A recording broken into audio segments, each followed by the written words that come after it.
10h15, vamos então dar início à nossa lição da Escola Dominical, como é nosso hábito, com uma palavra de oração, pedindo que o Senhor possa nos ajudar no estudo e na interpretação da sua palavra. Oremos então. Senhor nosso Deus, te agradecemos mais um domingo, mais uma vez que nos encontramos aqui. Juntos queremos estudar a tua palavra e por isso pedimos a tua orientação, Senhor, para podermos fazer um estudo íntegro. O nosso pedido sempre e sempre será o mesmo, Senhor, porque queremos aprender bem aquilo que tens para nos ensinar, para depois sermos verdadeiros seguidores, cumprindo bem aquilo que são os teus mandamentos.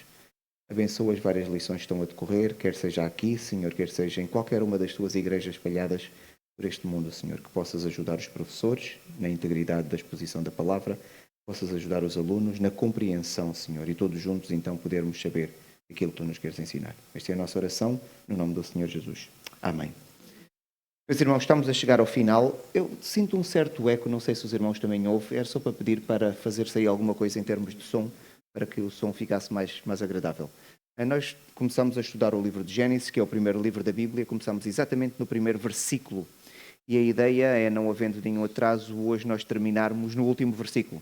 Então é uma jornada longa, mas assim é bom nós podermos estudar a palavra do Senhor para termos um entendimento geral sobre aquilo que é um dos livros das Escrituras. E neste caso estamos a falar do primeiro livro, que é o livro de Gênesis, onde nós encontramos as histórias da criação e depois toda a história do povo de Israel vai começar aqui, o que significa que este livro é estrutural para a compreensão das Escrituras. Então, os temas que nós temos para a aula de hoje são aqueles que vos apresento. É nós vermos como é que José vai herdar a primogenitura, porque nós dizemos sempre que José vai ter porção dobrada, e hoje isto vai ficar claro quando nós estivermos a estudar. Vamos ver a bênção que Jacó vai dar aos filhos de José, precisamente porque vai José herdar a primogenitura e depois Jacó, perto do seu leito de morte, vai abençoar os seus outros filhos, e nós também vamos ver aqui alguns exemplos em particular. Vamos ver a morte de Jacó e depois o que é que acontece na sequência disso, e vamos ver que José é magnânimo naquilo que é o compromisso e a relação que tem com os seus irmãos, e depois o livro termina com a morte de José, que nesta parte da história é o personagem que mais se destaca. Lembram-se que houve um período de grande fartura na terra, José era governador do Egito, aquilo que José fez foi acumular o máximo de cereais possíveis, porque sabia que depois haveriam 7 anos de fome. Isto nós estudamos a pormenor.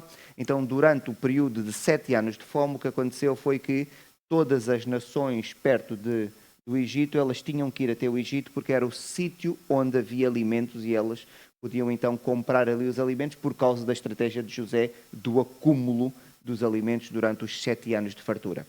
Entre as várias famílias que iam até o Egito para comprar comida, uma delas foi a família de José, porque vivia em Canaã, aquilo que nós hoje conhecemos como o espaço de Israel.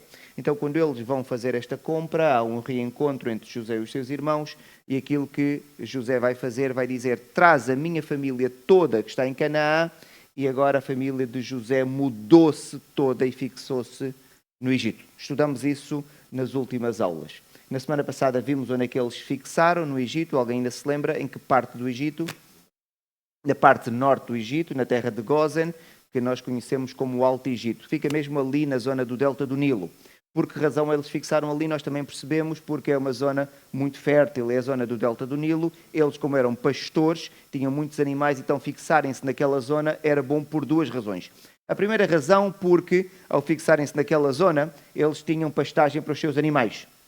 A segunda razão, porque como eles eram pastores, os egípcios não tinham contacto com eles, porque os egípcios não gostavam muito da relação com os pastores. Era como se fosse uma classe social inferior. Então isso fazia com que eles estivessem numa terra onde tinham tudo aquilo que precisavam, mas ao mesmo tempo havia um certo isolamento, e isto fez com que eles não fossem assimilados pela cultura egípcia e nem enveredaram pela a adoração das divindades egípcias, e isso também foi extremamente importante. A família de Jacó vai se fixar então no Egito, e ele vai viver durante 17 anos ali no Egito. Nós fazemos as contas, a Bíblia também vai nos dizer explicitamente qual foi a duração que Jacó vai se fixar no Egito. Eles tinham ido no 2º ano dos 7 anos de fome. No 2º ano, o que significa que então Jacó vai viver no Egito ainda vários anos depois daquele período de fome severa. E eles vão se fixar ali. E Jacó vai ficar muito doente, próximo do leito da sua morte. Então José recebe uma informação e ele vai visitar o seu pai e leva os seus 2 filhos, Manassés e Efraim. Manassés é o mais velho e Efraim é o mais novo. São pormenores da história que é importante nós fixarmos, porque vamos tratar sobre eles. Então não se esqueçam, José, que é o governador do Egito, recebe a notícia que o seu pai está muito doente e ele vai visitar e leva os seus 2 filhos, Manassés o mais velho e Efraim o mais novo. E as escrituras são muito claras, diz assim: então José tomou consigo os seus 2 filhos, Manassés, vai aparecer aqui primeiro, e Efraim. E quando vão chegar ali perto de José, ou seja, perto de Jacó, peço desculpa, José e os seus 2 filhos, o Jacó vai começar a falar com José e vai lhe dizer qual foi a herança que o Senhor lhe deu. E quando nós lemos este texto, nós percebemos claramente que para Jacó a verdadeira herança que o Senhor lhe deu são 2. Uma delas são os filhos que ele tem, por isso é que nós temos este entendimento e porque as Sagradas Escrituras também nos dizem que a nossa verdadeira herança são os nossos filhos, mas também havia uma promessa terrena. Então a herança de Jacó também era a terra que Deus tinha prometido a Abraão, o seu avô, confirmou a Isaac, o seu pai, e confirmou também ao próprio Jacó. E diz assim: o Deus Todo-Poderoso me apareceu em Luz. Ainda se lembram? Luz, que depois o nome mudou para Betel. Terra de Canaã, me abençoou e me disse: eis que te farei fecundo, ou seja, vais ser pai de uma grande nação, vais ter muitos descendentes, e te multiplicarei e te tornarei multidão de povos, e a tua descendência darei esta terra em possessão perpétua. Está a dizer esta, não é o Egito, mas está a falar da terra de Canaã, que foi onde Deus lhe tinha aparecido. Então, Jacó tinha isto como promessas que Deus lhe tinha dado, como a sua verdadeira herança. Não é? Então, agora está Jacó a falar com José. Okay? Qual é o filho mais novo de Jacó? O mais velho de Jacó? Peço desculpa. De Jacó. O mais velho. Ruben. Então vamos fixar que o primogênito de Jacó era Ruben, o mais velho, não é? E a partir daqui então vamos ver como é que a história se vai desenrolar. E era o costume então o filho mais velho, porque nasceu primeiro, ser aquele que iria herdar todos os direitos inerentes ao primogênito, ao filho mais velho. Era o normal, era aquilo que acontecia, e mesmo nas sociedades portuguesas mais rurais, eu creio que no Brasil se calhar será igual, ou no contexto africano, o filho mais velho era aquele filho que iria assumir muita da responsabilidade dos seus pais. Certos assuntos de família para serem tratados, são ainda tratados pelo filho mais velho. Por exemplo, eu recordo o meu pai quando faleceu, quando alguém ligou para casa, eu atendo, e aquilo que a pessoa do hospital diz, queria falar com o filho mais velho. Ainda é prática, de certa forma, nós ainda herdamos um pouco isso. Só que o Ruben, que é o mais velho, ele vai perder o direito de primogenitura, nós vamos perceber porquê, mas alguém então tem que o ganhar. Se ele vai perder, alguém vai ter que ganhar o direito de primogenitura. E quem ganha então o direito de ser o filho primogênito naquela família, na família de Jacó? Acaba por ser José, pelo seu papel importante na salvação da sua família. Lembram-se que ele, por ser o governador, ao trazer a sua família toda para o Egito, ao sustentá-los, ao tratá-los daquela forma, então ele ganha o direito de primogenitura. E as Escrituras nisso são muito claras, e porque ganha o direito de primogenitura, então na herança do seu pai ele tem que ganhar o quê? Uma porção duplicada. Não é? Se alguém ganha, por exemplo, 1.000 euros, ele como primogênito tinha que ganhar 2.000. Se fossem 3 filhos, um ganha 1.000, um ganha 1.000, o outro ganharia 2.000, porque era o direito de primogenitura. E a pergunta que eu faço é: que herança é que Jacó, o pai, deu a José para ele ganhar o direito de ter uma porção dobrada? Esta é uma pergunta que nós temos que fazer, porque quando nós pensamos em herança, na maior parte dos casos, para não dizer em todos, nós pensamos nos bens que os nossos pais têm que vão passar para nós. E começamos a contabilizar o número de propriedades e contabilizamos também o dinheiro que os pais têm e agora vai ser dividido pelos filhos. Mas José era de longe mais rico que Jacó. José era o governador do Egito. Mas era um governador de uma classe muito elevada. Ele era governador, não é? Por inerência do seu trabalho, e era casado com uma filha de um dos sacerdotes mais importantes, ou seja, ele tinha tudo o que era o melhor que se podia ter no Egito. Tudo o que era o melhor. Então, qual foi a herança que ele recebe dobrada? Uma herança espiritual, mas mais do que isso. Porção dobrada do dinheiro de Jacó? Da terra. Exatamente, porque estava associado à propriedade que cada um dos filhos de Jacó iria receber. Porque eles vão constituir as 12 tribos de Israel. Então, cada um dos filhos de Jacó vai ficar com uma tribo de Israel, mas José fica com 2 tribos de Israel. E as Escrituras estão muito claras a dizer: agora, pois, os teus 2 filhos, quem são os 2 filhos, lembram-se? Manassés e Efraim, vamos dizer pela ordem certa, Manassés que é o primogênito, Efraim que é o mais novo, não é?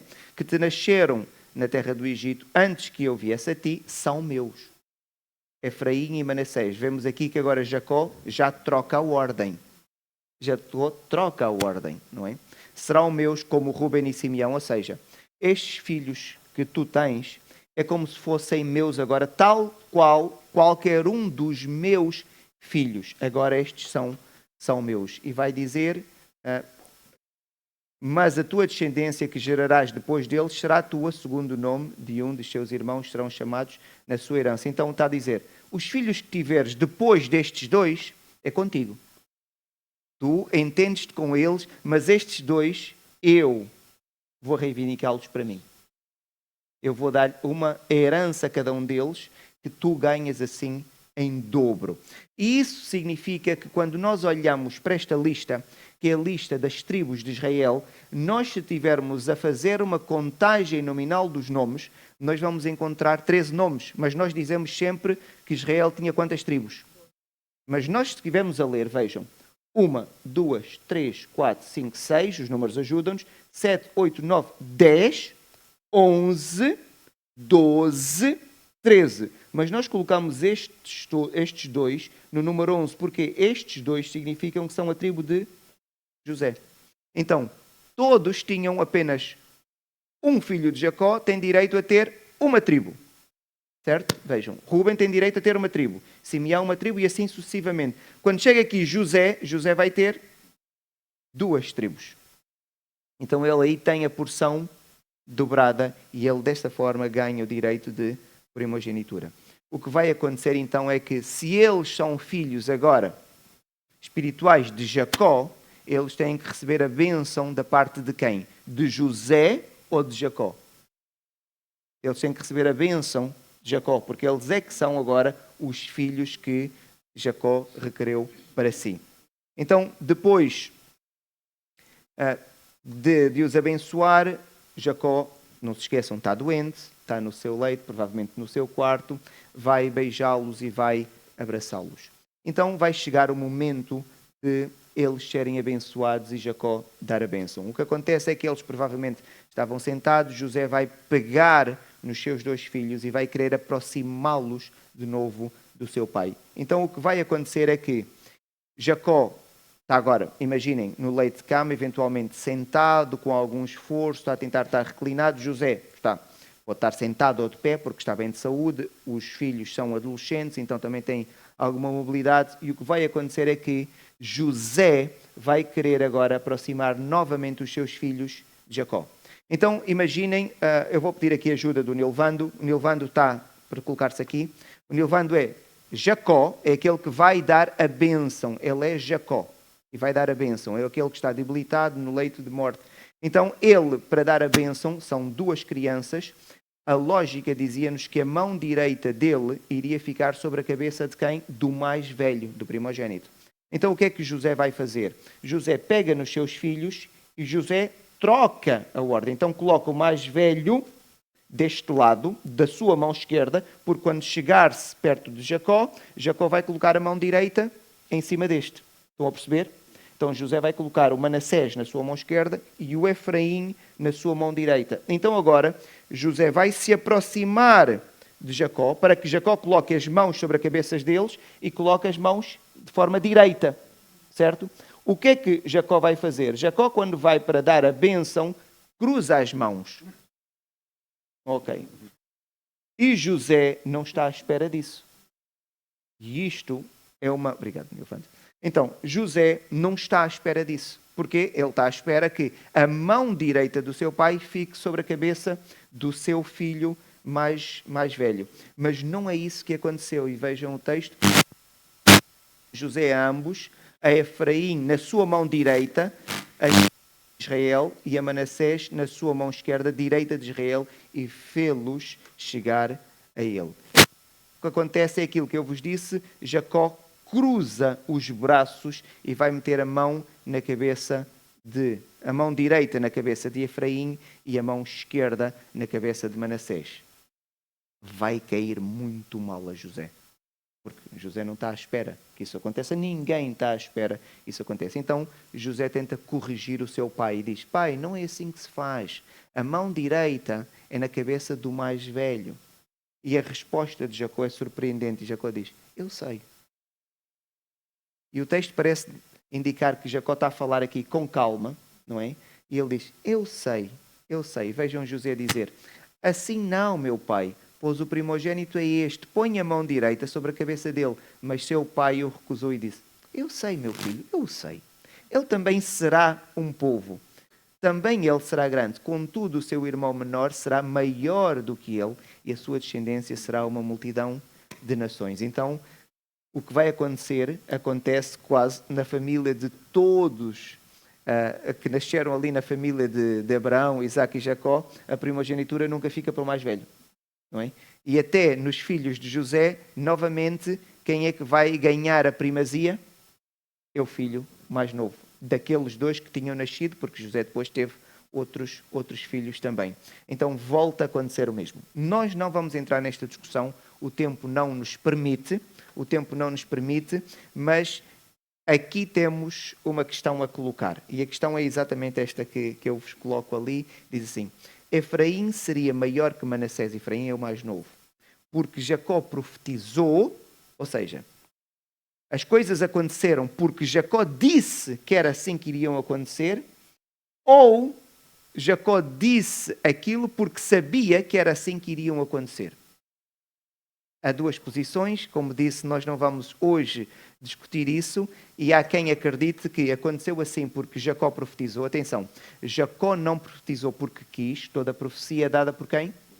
Por Deus. Então, Jacó, na qualidade de patriarca, estava a falar com a autoridade que lhe era conferida por Deus, não é? Estava a assumir ali o papel profético, não é? Então, vamos assumir que as palavras de Jacó são palavras que o Senhor colocou na boca de Jacó para que ele pudesse proferir. Então, há duas posições, uma que assume que aconteceu porque Deus assim o quis e determinou, e a outra posição que diz que a profecia está a dizer aquilo que vai acontecer porque Deus já sabe todas as coisas e está a anunciar o futuro. Como eu disse, hoje nós não temos tempo para entrar nessa discussão teológica, gera aqui posições diferentes. Eu consigo compreender que, mesmo aqui no nosso meio, nós possamos ter posições diferentes. Os irmãos sabem qual é a minha, será tema de discussão para uma outra aula, mas o importante aqui para nós na lição é dizer que a primazia dentro dos filhos de José passou a ser para Efraim, que era o mais novo, e não para Manassés. Para nós termos uma ideia melhor, vejamos aqui o mapa. Este mapa é aquele mapa que nós conhecemos, já projetámos várias vezes, é a distribuição da terra dos vários filhos de Jacó, onde estão aqui as 12 tribos de Israel. Na verdade, em termos de herança terrena, está dividido por quantas tribos? Não. 11. Está dividido por 11 tribos. Há uma tribo que não recebe a herança terrena, que é a tribo de Levi. Está dividido por 11. Mas os irmãos contam ali 12 pedaços de terra. O que é estranho. Então vejam. Temos ali aqueles dois, que é Manassés. Manassés é a tribo que tem propriedade dos dois lados. e temos aqui Efraim. Estão a ver? Então Manassés e Efraim é como se fosse a tribo de José. Então seria como se fosse isto. Estão a ver? Então nós dividimos a terra, considerando que aqueles bocados com um padrão são a tribo de José, nós iríamos dividir em 11 partes, mas se são 12 tribos, há uma tribo que não tem propriedade terrena e eles têm várias cidades espalhadas pelas terras das outras tribos, porque têm a responsabilidade de administrar tudo aquilo que tem a ver com os assuntos religiosos. Traduzindo aqui para uma linguagem própria muito nossa. Tudo aquilo que tem a ver com as coisas clericais era da responsabilidade da tribo de Levi e nós também vamos perceber hoje porquê. Então agora a história continua e Jacó começa o processo de bênção. Então ele já abençoou José, não é? Os seus 2 filhos e os seus outros filhos são agora convocados e todos vão se chegar diante de Jacó, porque ele está para morrer e ele vai então começar a dar a bênção aos seus filhos. E o texto diz, depois chamou Jacó aos seus filhos e disse, ajuntai-vos e eu vos farei saber o que vos há de acontecer nos dias vindouros. Palavra profética. Palavra profética, como patriarca, ele está agora aqui a referir para palavras com autoridade divina. Começa naturalmente por quem? Pelo primeiro. Quem é que é o primeiro filho? Ruben. Ruben, se calhar, estava à espera de receber o direito de primogenitura. Eu creio que ele, nesta fase da história, já sabia que não seria ele. A história já tinha muitos sinais. Já havia muitos sinais que tinham sido dados. Mas ainda assim, Jacó começa pelo mais velho, Ruben. E Jacó começa a dizer precisamente aquilo que era esperado. Ruben era o mais poderoso. Acredita-se que Ruben, se não perdesse o direito de primogenitura, seria alguém brilhante, extraordinário. Vejam o que é que o próprio pai vai dizer do filho. Tu és meu primogênito, minha força e as primícias do meu vigor, o mais excelente em altivez e o mais excelente em poder. Temos aqui pequenos pormenores, nós conseguimos perceber isso. Lembram-se na história de quando eles estavam a pastar muito longe e José vai ter com eles ao longe vem José e o que é que os irmãos dizem? Vamos matá-lo. Vamos matá-lo. Então temos 11 pessoas e 10, na verdade 11 não, eram 10. Benjamim não estaria com eles, era muito novo. Então temos ali 10 pessoas e 9 dizem, vamos matá-lo. E há um que diz o quê? Não. E quem foi que disse que não? Ruben. Mataram-no? Ninguém tocou. Então nota-se que o Ruben parece que era alguém imponente. E aqui ninguém toca. E eles respeitaram. Tanto que tudo o que eles fizeram depois foi nas costas de Ruben. Quando o Ruben estava presente, ninguém tocou em José. Então claramente nós conseguimos ver que era aquele que quando falava era escutado. Mas fomos percebendo aos poucos que ele vai perdendo esta relevância. Mas então ele perde o direito de primogenitura porquê? Vejam o que é que ele vai fazer. Diz assim, impetuoso como água não serás o mais excelente porque, e agora está aqui a razão, subiste ao leito de teu pai e o profanaste. Subiste à minha cama. Então, aqueles que já conhecem a história sabem o que acontece, mas para quem não conhece, não está familiarizado, Jacó tinha 2 mulheres e 2 concubinas. E os filhos de Jacó nascem destas 4 mulheres, vamos dizer assim. 2 oficiais e 2 concubinas. Então, Ruben era filho de Lia. Então, o pai tinha Lia e Raquel, as suas esposas, e as concubinas. Então, Ruben era filho de Lia e Ruben, quando chegou à adolescência ou na sua idade de maioridade, ele vai se deitar com uma das concubinas do seu pai. E isto é algo que nunca se podia fazer porque aquela mulher era considerada contaminada. E o texto diz que Jacó nunca mais se deitou com aquela concubina que tinha. Então ele vai fazer aquilo que normalmente um filho fazia quando queria tomar o lugar do seu pai nos regimes monárquicos na altura. Quando um filho se rebelava contra o pai e queria assumir uma posição, então o que é que fazia? Ia buscar uma das concubinas do seu pai e deitava-se com ela, que era para afirmar, eu quero ocupar este lugar. E Ruben acabou por fazer isso. Não sabemos qual foi a sua motivação, o importante aqui é que fez e por causa disso então ele perde o direito de primogenitura. De seguida, vêm os outros mais velhos, Simeão e Levi. Há uma história que nós também estudamos. Simeão e Levi, eles vão engendrar um esquema porque a sua irmã foi violada. Então o violador da sua irmã depois arrependeu-se e quis casar com ela, porque ficou apaixonado por ela e parece que o seu coração ficou muito ligado a Diná, filha de Jacó. E arrependeu-se e pediu para casar e seguiu tudo aquilo que a família de Jacó disse para fazer. E o que é que eles fizeram? Aproveitaram-se que eles tinham sido todos circuncidados, então Simeão e Levi entram pela cidade dos Siquemitas, em que era Siquém, e matam todos os Siquemitas. E vimos o mal que eles causaram. Mataram, roubaram, levaram as mulheres e as crianças como escravos. Foi um terror. Então Jacó, agora quando está a dar a bênção, vai dizer: Simeão e Levi são irmãos. As suas espadas são instrumentos de violência. No seu conselho não entre minha alma. Jacó está a dizer: eu não tive nada a ver com aquilo. Aquilo foram eles que fizeram. Eu nunca autorizei, eu não sabia, isto não tem nada a ver comigo, não é? O seu agrupamento, minha glória não se ajunta, porque no seu furor mataram homens e na sua vontade perversa já retaram todos. Maldito seja o seu furor, pois era forte, e a sua ira, pois era dura. Dividi-los-ei em Jacó e os espalharei em Israel. E o que é que acontece com a tribo de Levi? Qual é a sua propriedade terrena? Não tem. Então os levitas estão onde? Espalhados. E agora os irmãos dizem: então, mas os simeonitas estão ali. Está ali a tribo de Simeão, que é uma porção de terra dentro da tribo de Judá. O que vai acontecer quando a história avançar, não se esqueçam, isto eram palavras proféticas, então iria acontecer. Iria acontecer. Quando a história continua, as tribos de Israel vão ser uma monarquia, elas depois vão se dividir em duas monarquias. Vamos ficar com o reino do sul. O reino do sul vai ser Benjamim e Judá, e todas as outras é considerado o reino do norte, que é reino do norte, ou Israel, ou Efraim. Qualquer um destes nomes dá. Já dá para os irmãos verem o poder de Efraim sobre Manassés. Então, se o reino vai ser dividido mais ou menos por aqui, estão a ver? O que é que vai acontecer com os simeonitas? Vão migrar para norte. Os simeonitas vão migrar para norte.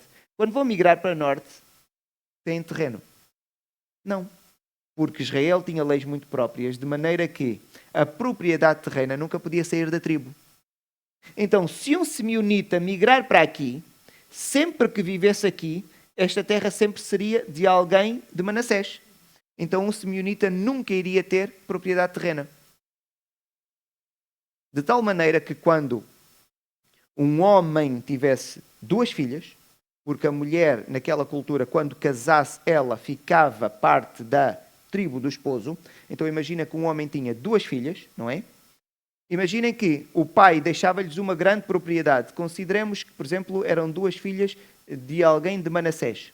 E uma destas meninas casava com alguém de Zebulon e tinha uma propriedade aqui. Se ela casasse com alguém de Zebulon, o que é que iria acontecer? A propriedade ficava parte da família do esposo. Mas então a lei dizia, nestes casos, quando um homem só tem filhas, para que a propriedade não passe para a família do esposo, se for de outra tribo, ela obrigatoriamente tinha que casar com alguém da mesma tribo. E assim a propriedade terrena sempre ficava na mesma tribo. Então, se os simeonitas migram para norte, concretiza-se exatamente a profecia. Eles são espalhados e não têm propriedade terrena. Então a palavra profética foi aqui dada. E depois chegamos a Judá, que era o quarto. E a profecia, aqui nós começamos já a ver algumas coisas sobre Judá. Nem Judá fazia ideia, não é? Que a família real do Messias viria daqui, mas a palavra é muito clara, diz assim: Judá, teus irmãos te louvarão. Isto é estranho, não é? Deviam louvar ou a Rúben ou eventualmente a José, mas não, a profecia diz: teus irmãos te louvarão, a tua mão estará sobre a cerviz de teus inimigos, ou seja, tu vais ser forte. Os filhos do teu pai se inclinarão a ti. Então nós começamos já a ver aqui a profecia sobre a casa real que vai ser estabelecida sobre a tribo de Judá. O cetro que é um símbolo real, não se arredará de Judá nem o bastão de entre seus pés, até que venha Siló. E Siló está a fazer referência a alguma coisa que está para vir, a um sítio religioso, não é? E a ele obedecerão os povos. E depois continua, e nós conseguimos ver que a partir daqui, Judá claramente vai ser a tribo que se vai destacar. E vejam aqui. Ele amarrará o seu jumentinho e o filho da sua jumenta. Isto é uma linguagem, podemos dizer, um pouco poética, mas pensem num burro e pensem numa vide. Não passa pela cabeça de ninguém amarrar um burro para não fugir a uma vide. Não é? O burro basta virar-se e continua a andar descontraídamente. E a vide há de partir o galho e vai atrás do burro. Significa isso que tem a ver com a fartura e a riqueza de Judá, que o burro está amarrado a uma vide, eu não sei que vide vai ser esta, mas que consegue prender o burro. Então imaginem as uvas que vão dar esta vide. Uma vide com esta pujança, imaginem as frutas que esta vide vai dar. E depois vê-se aqui a fartura. A vide era mais excelente, lavará as suas vestes no vinho, e isto aqui é uma referência à fartura, não é? Tanto vinho que até quase nós lavávamos a roupa. Com o desperdício de água que nós temos quando lavamos a roupa, tal seria a fartura que Judá iria ter e a posição que iria assumir. Claro que já conhecemos a história toda e já sabemos que então a família real de Israel vem da tribo de Judá e o Messias vem da tribo de Judá. E se considerarmos que o Messias não teve filhos e é rei, significa que então o cetro real sempre vai estar sobre a tribo de Judá. Não é? Se o Messias tivesse filho, podia haver algum desvio, mas não. O Messias vai viver para sempre e ele é o rei, significa que então para sempre a realeza vai permanecer sobre a tribo de Judá. E depois, nós não vamos estar a ver aqui a filho por filho, os irmãos depois poderão fazer este estudo em casa, vemos cada um dos filhos de Jacó a passar e ele vai dando a sua bênção. Recomendo-vos vivamente esta leitura e depois, para aqueles mais curiosos, tentem ver as profecias que Jacó está a fazer e, por exemplo, vão ver o mapa. Vão ver que alguns diz que é uma terra junto ao mar e, de facto, vão ganhar a propriedade terrena junto ao mar. Bate tudo certinho, tinha que ser, porque é a palavra profética dada pelo Senhor. E no final, Jacó vai pedir aos seus filhos, mas na forma de ordem. Onde é que Jacó está? No Egito. Mas ele sabe que o Senhor lhe prometeu a terra. Não lhe prometeu a terra do Egito, prometeu-lhe a terra de Canaã. Então ele não quer ser sepultado no Egito. Ele vive lá, mas ele não quer ser sepultado no Egito. Então ele vai pedir aos filhos para ser sepultado na terra de Canaã, especificamente numa propriedade que foi adquirida pelo seu avô, por Abraão, que é na terra do Ateu, na caverna de Macpela. E ele vai dizer assim: eu me reúno ao meu povo, sepultai-me com meus pais na caverna que está no campo de Efron, o Eteu, na caverna que está no campo de Macpela, fronteira maré. E ele está a fazer aqui a descrição e nós já vimos isso tudo, a dizer quem comprou, que foi o avô dele, Abraão, e ele então vai querer ser sepultado ali. Porquê? Aquela caverna tem a sepultura de Abraão com a sua esposa Sara, Isaac com a sua esposa Rebeca, e está ali uma das suas duas esposas, que é Lia. Então ele quer ser sepultado também ali. E os seus filhos vão comprometer-se que vão honrar aquilo que foi o pedido de Jacó. E depois o que acontece, de seguida parece um bocadinho cinematográfico, aqueles filmes de cowboys, quando a pessoa recebe um tiro, diz as palavras finais e depois de repente parece que inclina a cabeça e morre. É o que nós encontramos aqui e pronto, são as coisas engraçadas da Bíblia. Vejam, tendo Jacó acabado de dar determinações aos seus filhos, okay? Imagina, estavam todos ele ali na cama, ele se calhar devia estar sentado, mete os pés na cama e morreu. Pronto, foi só isso. Sim. Tal e qual, como nós às vezes vemos nos filmes, recolheu os seus pés à cama e expirou e foi reunido ao seu povo. É um versículo pequenino, é bonito, ele vai fazer tudo aquilo que ele tinha de fazer, não ficou nenhum assunto por resolver e a palavra termina ali com uma expressão interessante e ele foi reunido a quem? Ao seu povo. Mas o seu povo não eram os seus filhos que estavam vivos. Nós estamos vivos aqui por 70, 80, 90, quem tem sorte chega aos 100 anos, não é? A vida eterna nós acreditamos que está do outro lado. É lá onde nós vamos estar e por isso então a Bíblia tem esta expressão, significa que há qualquer coisa depois desta coisa que nós estamos aqui a viver. E esta é a nossa esperança como cristãos, porque se não houvesse essa esperança não estaríamos aqui, não é? E nós temos esta esperança precisamente porque o Senhor Jesus Cristo ressuscitou e ele disse, eu fui o primeiro daqueles que ressuscitam. Só ressuscita quem já morreu. Então, os que morreram um dia, se o Senhor Jesus Cristo foi o primeiro, significa que os que já morreram um dia também vão voltar à vida. Então, ele vai, depois de abençoar os seus filhos, e vai morrer. José tem que assumir agora a responsabilidade. Não se esqueçam, José é o governador e é aquele que tem o direito de primogenitura. Então ele é que vai tratar dos assuntos, de tudo aquilo que tem a ver com o funeral do seu pai. E José vai ordenar que Jacó fosse embalsamado, que é prática dos egípcios. É uma prática muito demorada, porque demora cerca de 40 dias, demorava na altura, que era o processo de desidratar o corpo, tirar todos os líquidos, porque o corpo, para ser conservado, tem que ser desidratado. Um dos problemas que causa, por exemplo, as frutas ficar podre é precisamente a existência de água dentro da fruta. Se nós, os irmãos, já quando vão ao supermercado, já viram comprar a fruta desidratada, se guardarem a fruta desidratada, ela conserva muito mais tempo. Então, o processo de hidratação era lento, não tinham a tecnologia que nós temos hoje, nem toda a ferramenta, nem tudo aquilo que nós hoje nós temos. Então, era um processo que demorava cerca de 40 dias e o luto por Jacó foi de 70 dias. Estamos a falar de um luto muito grande. Os irmãos dizem, então, mas Moisés não teve um luto tão grande. Isso agora era uma questão cultural. E digo-vos que ele teve um luto de 40 dias porque não podia ter mais. Porque, no caso do faraó, era 72 dias. Então, nunca José podia ter mais do que 70, porque seria algo ofensivo contra o próprio faraó, que era o homem mais poderoso do mundo na altura. Mas, de qualquer maneira, nós ficamos aqui com uma informação importante. Um luto de 70 dias, um bocadinho abaixo de faraó, dá para nós percebermos a importância e o respeito e a admiração que José tinha pelo seu pai. E os próprios egípcios, porque para decretar um luto de tanto tempo, isto é um luto oficial. O que significa que os próprios egípcios também concordaram e mostram o apreço. Já estamos a adiantar a história que começaremos a partir da próxima semana com o livro de Êxodo. Mostra o apreço que os egípcios tinham por José, que foram solidários com ele até na morte do seu pai. Depois do luto, há um desejo de Jacó. Qual é que era o desejo de Jacó?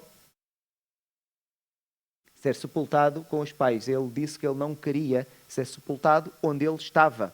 Ele estava no Egito, mas ele queria que fosse o seu corpo levado para a sua terra, a terra que o Senhor lhe tinha prometido. Então, há todo aqui um cortejo fúnebre, podemos dizer, que vai sair do Egito em direção a Canaã, que é onde Jacó queria ser sepultado. E o texto diz assim: meu pai me fez jurar, declarando, eis que eu morro no meu sepulcro que abri para mim na terra de Canaã, ali me sepultarás. Agora, pois, desejo subir e sepultar meu pai, depois voltarei. Isto são palavras de José. José está a dizer estas palavras a quem? A Faraó. Porquê que José tem que dizer isto a Faraó? Porque ele é governador. Ele não é o soberano do Egito. Ele tem um soberano acima dele. E isto aqui é extremamente importante para uma pergunta que nós colocamos há várias semanas atrás. José está a falar do sepultamento do seu pai. Ele podia dizer, isto é tácito. É o funeral do meu pai, o faraó vai perceber que eu agora vou-me retirar alguns dias para ir até Canaã fazer o funeral. Mas ir até Canaã, lembra-se quanto tempo de viagem? Cerca de 3 semanas. Significa depois mais a estadia lá para o funeral. Vamos imaginar que eram 3, 4 dias. E mais o regresso, mais 3 semanas. Então, no total, vamos dizer que eram 3 meses. Já viram? Era muito tempo. Era muito tempo. E o governador tem responsabilidades. Tem que governar. Como é que se ia ausentar? E isso ajuda-nos a compreender o porquê de José. Ele foi vendido pelos seus irmãos. E ele permaneceu no Egito como servente durante quanto tempo? Lembram-se? Ele foi vendido com 17 e ele comparece diante de Faraó com 30. 13 anos. Então, 13 anos ele não podia sair do Egito. Porque ele era sempre escravo de alguém ou estava preso. Então, ele não podia sair do Egito. Mas, quando ele comparece diante de Faraó, ele é elevado, pelo aquilo que acontece, conhecemos a história, ele é elevado ao estatuto de governador. E lembra-se aquela pergunta que nós fizemos. Se ele agora era governador e tinha poder e autoridade, por que é que ele nunca foi procurar a sua família? Porque ele foi vendido pelos seus irmãos contra a sua vontade. Mas ele agora já era livre, já não era escravo. Ele foi vendido e trabalhou como escravo. Ele, quando era governador, não era escravo. Ele podia ter ido visitar a sua família. Não foi, porque ele não podia decidir sair do Egito. Ele tinha de pedir autorização. E este texto confirma-nos isso, porque esta é uma dúvida que qualquer leitor está a fazer isto. Espera lá, mas ele agora é o governador. Fazia uma visita. Não podia. Ele tem que pedir. Ia dizer o quê? Ao faraó. Faraó, neste período que tanto precisas de mim, que estamos a acumular os alimentos porque estamos nos anos de fartura, e eu sou o arquiteto de todo este plano, vou-me ausentar 3 meses. Não fazia sentido. E o próprio José sabia disso. Então, este texto confirma claramente que havia uma impossibilidade também da parte de José, tinha a ver com a sua responsabilidade e aquilo que Faraó esperava dele. Então, depois de Faraó autorizar, Faraó tem que autorizar, José então leva os seus irmãos, leva o seu pai e vai levar também um grande cortejo para Canaã para fazer aquilo que foi o pedido de seu pai. E levaram-no até exatamente a caverna de Macpela. Os irmãos estiverem a ler, não vão encontrar uma coisa estranha, porque a caverna de Macpela, se nós estivermos a olhar para o mapa, para o Rio Jordão, fica do lado esquerdo. Mas José faz uma peregrinação para o lado direito do Rio Jordão e depois regressa. Vai fazer uma celebração do outro lado e depois ele vai regressar e vai fazer ali o sepultamento. E o texto diz: fizeram-lhe seus filhos como lhes havia ordenado.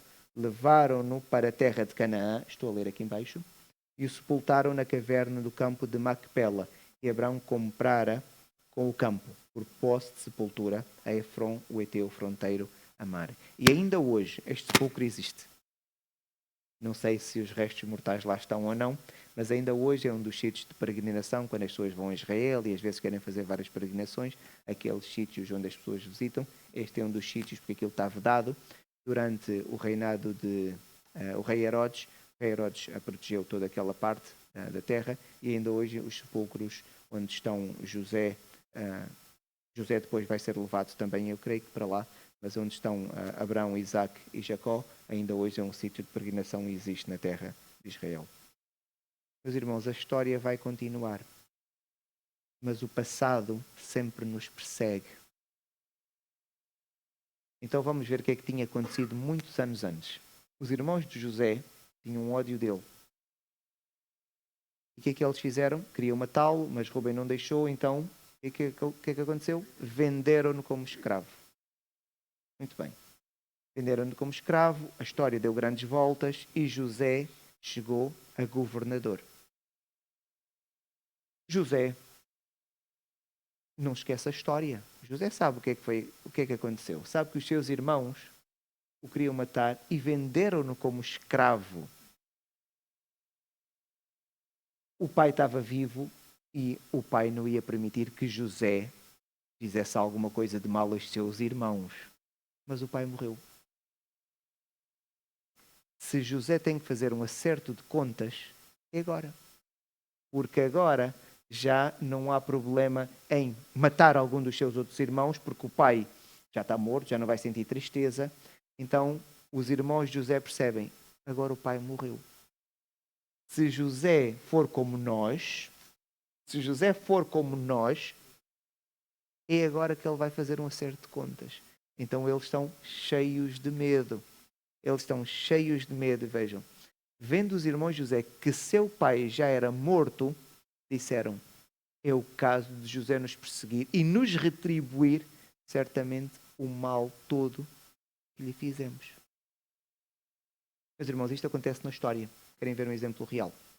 A África do Sul tinha um regime que era o apartheid. O apartheid, havia uma separação racial na sociedade e os brancos dominavam sobre os negros na África do Sul. Quando termina o apartheid, a ideia era haver eleições livres, não é? Na África do Sul. Mas, se houvesse eleições livres, sabia-se, em princípio, quem ganharia. Porquê? 10% eram brancos, 90% da população eram negros. Então, os brancos que viviam na África do Sul, o que é que disseram? Não, aceitamos até que acabe o apartheid, mas eleições livres não pode acontecer. Porquê? Porque se ganhar um negro, eles pensaram, podem-nos fazer aquilo que nós fizemos. Estão a ver qual era a preocupação? E isto era um dilema.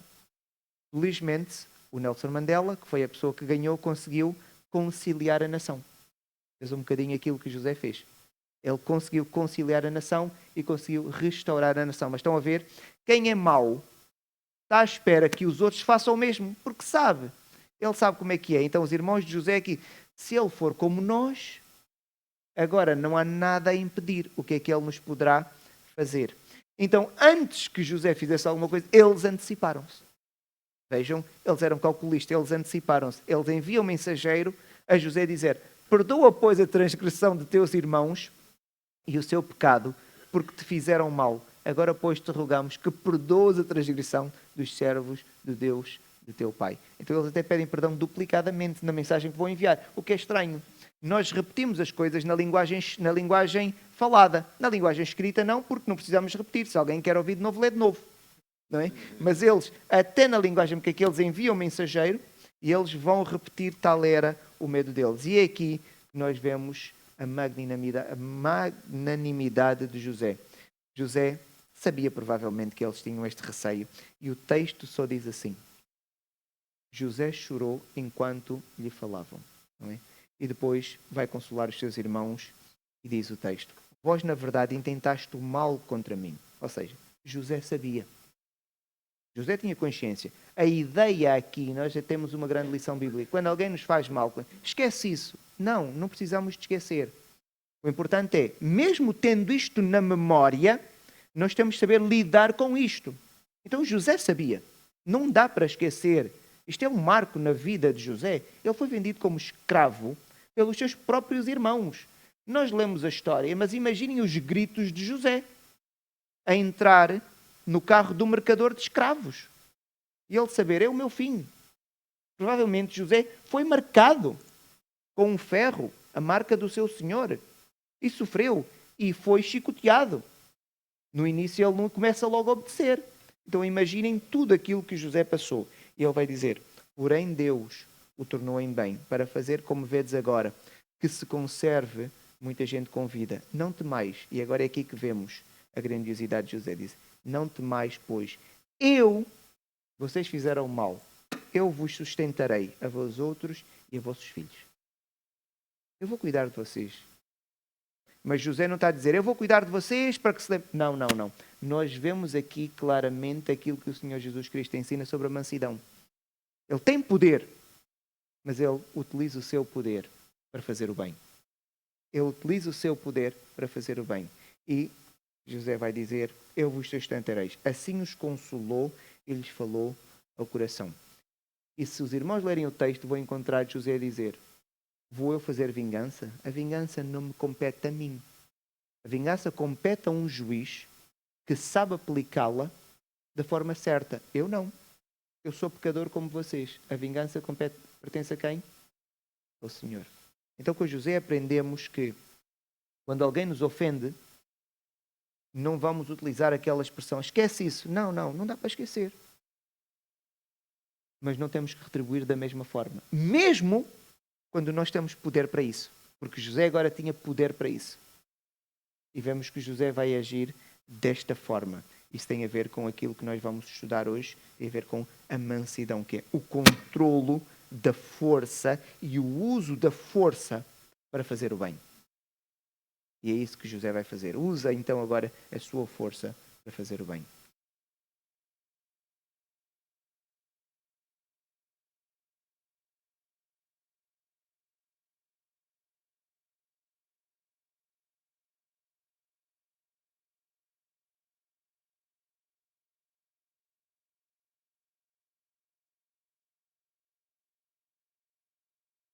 Não sei. Eu acredito que possam ter usado. O texto não nos diz. Não está no texto. Por isso eles podem ter utilizado esta mentira. Não sabemos. Pode ser verdade ou não. Não sabemos. A Bíblia não diz. Sim. Eu acredito pela natureza deles que eram pessoas para mentir. Sim. Acredito mesmo, sim. Sim. Mas a Bíblia não diz. Então, caminhando para o final, José permanece no Egito até a sua morte e ele vai ver até a terceira geração dos seus filhos. Então teve vida longa. José vai viver 110 anos. E antes de morrer, José vai fazer um pedido. E ele vai dizer: fez José jurar os filhos de Israel, dizendo: certamente Deus vos visitará e fareis transportar os meus ossos daqui. Então vemos aqui que José tem confiança naquela que foi a promessa de Deus. Que Deus fez a quem? Ao seu bisavô, ao seu avô, ao seu pai. E ele sabia que Deus iria cumprir. E ele vivia com esta convicção. Quando ele não sabia, mas ele sabia, Deus deu-nos uma terra. E que não é esta. O Egito não é nosso. Então, quando um dia, porque eles agora viviam no Egito, então José sabia, se Deus deu-lhes uma terra, tinha que lhes levar. Então ele está a dizer, olha, quando Deus nos vier buscar, porque Deus nos vai vir buscar, eu quero que vocês me prometam que os meus restos mortais, vão ser transportados daqui até a terra, onde Deus nos vai colocar.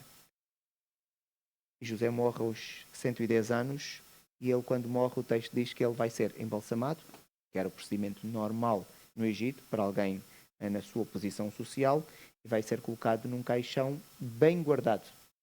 De tal maneira que quando Israel sair do Egito, e vamos estudar isto aqui a partir da próxima semana, os restos mortais de José serão transportados cuidadosamente durante toda a peregrinação de cerca de 40 anos, que é a jornada pelo deserto, até chegarem à terra prometida, que é a terra de Canaã. Nós dizemos terra prometida, porquê? Porque foi a terra prometida por Deus. Claro que as lições a partir da próxima semana, de longe, vão ser melhores do que estas, mas só para aqueles que puderem assistir. Muito obrigado.